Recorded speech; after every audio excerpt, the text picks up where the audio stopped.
You're not coming. You'll stay back. Watch Michael's son. Someone has to be responsible. My father said it into the microphone with a smile.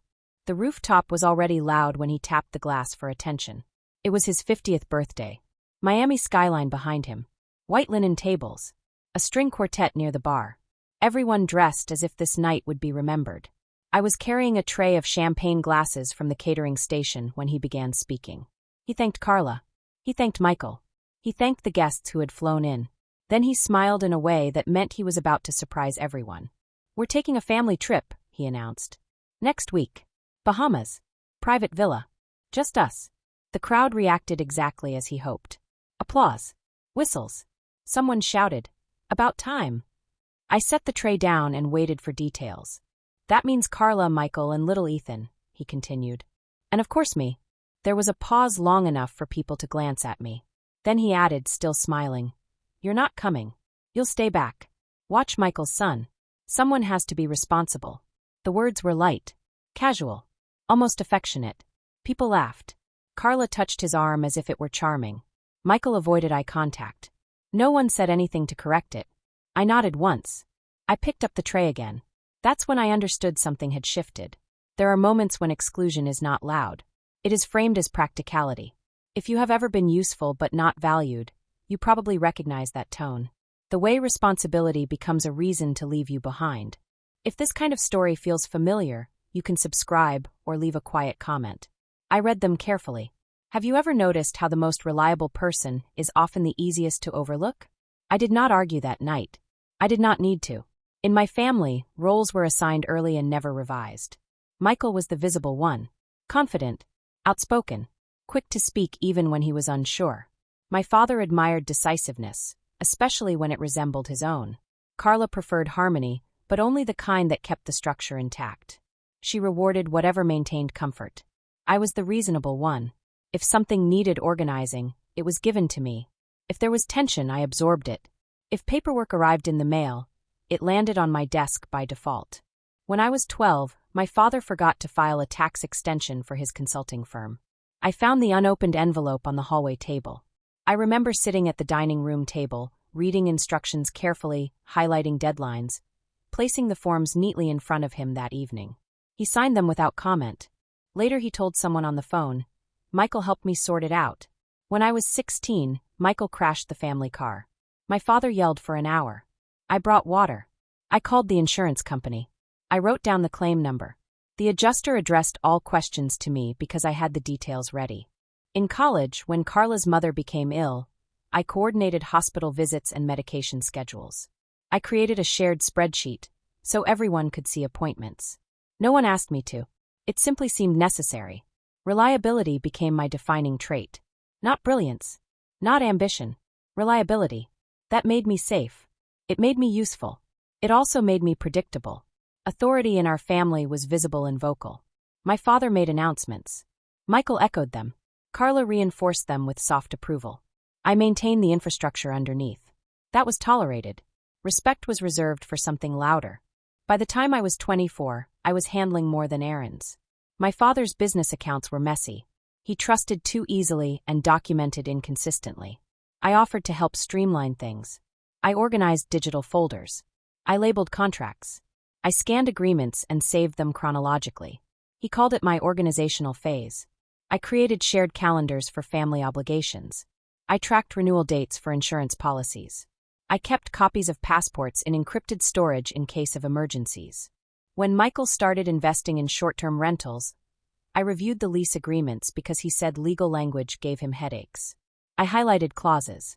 I summarized risks in bullet points. It was never presented as authority. It was presented as assistance. No one objected because it reduced friction. Bills were paid on time. Deadlines were met.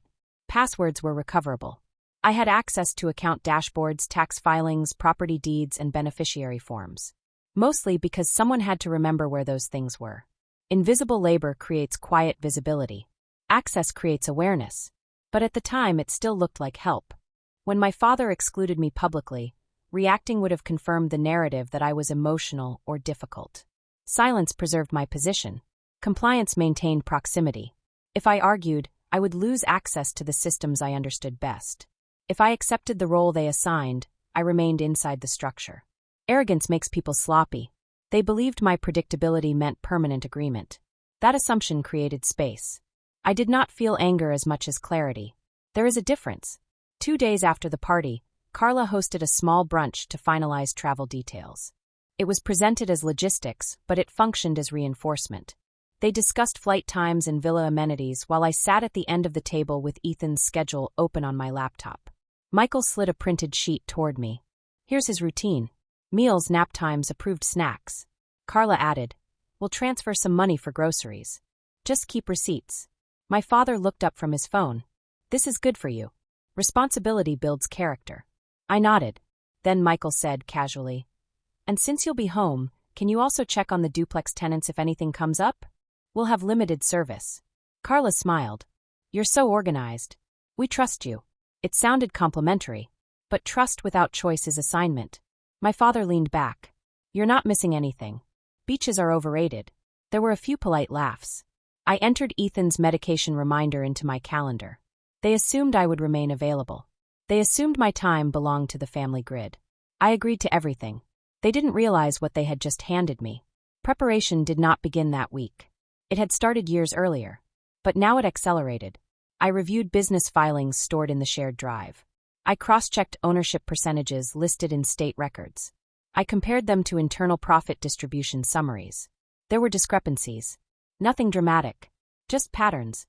I archived email chains where decisions were made without formal documentation. I downloaded monthly bank statements and labeled them by quarter. I noted transfers between personal and business accounts that lacked memo descriptions. I purchased an encrypted external drive and labeled it simply, Archive. Inside, folders were dated and indexed. Contracts, amendments, correspondence, tax returns, beneficiary forms. I created a second folder titled Contingency. In it, I stored scanned copies of the power of attorney document my father had signed 2 years earlier after a minor surgery. He had forgotten to revoke it. I confirmed with the attorney's office that it remained active unless formally rescinded. I scheduled a consultation under the pretense of clarifying renewal procedures. I asked neutral questions about fiduciary obligations and conflict of interest disclosures. I reviewed the deed for the duplex property Michael managed. My name appeared as co-owner, a decision made years earlier for tax flexibility.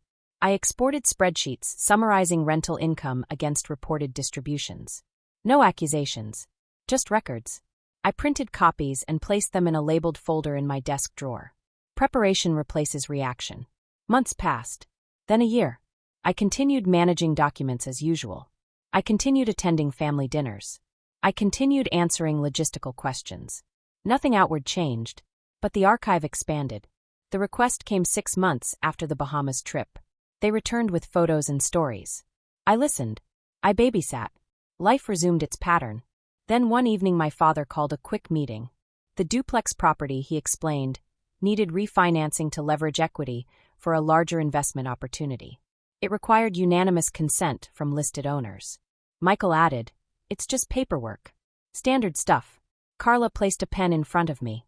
The new structure would consolidate control under a single managing member for efficiency. My name would be removed temporarily to simplify the loan process. "It's procedural," my father said. "We'll add you back later." They assumed agreement. I read the document carefully. The clause did not guarantee reinstatement. It reassigned authority fully. I looked up and said calmly, "If that's what's needed, I'll sign." Relief moved across their faces. I requested a digital copy for my records. They sent it that night. That agreement activated the system. The next morning, I forwarded the refinancing document to the attorney whose office had confirmed my power of attorney status months earlier.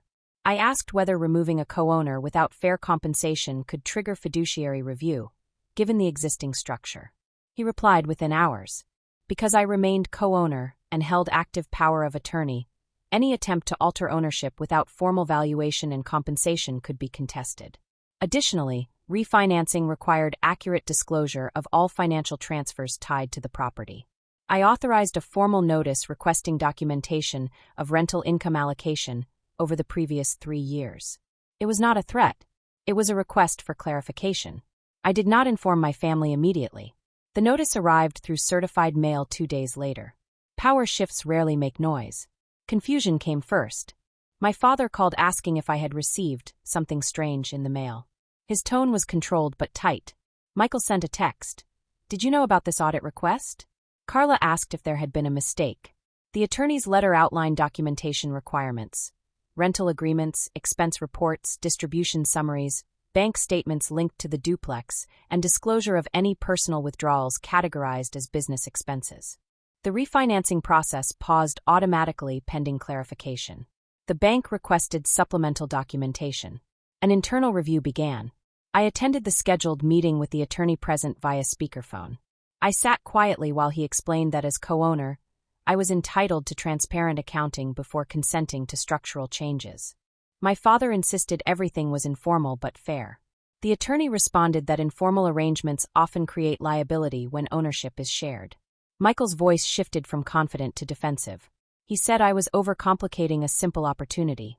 I stated that I only wanted clarity before signing away legal standing. Silence followed.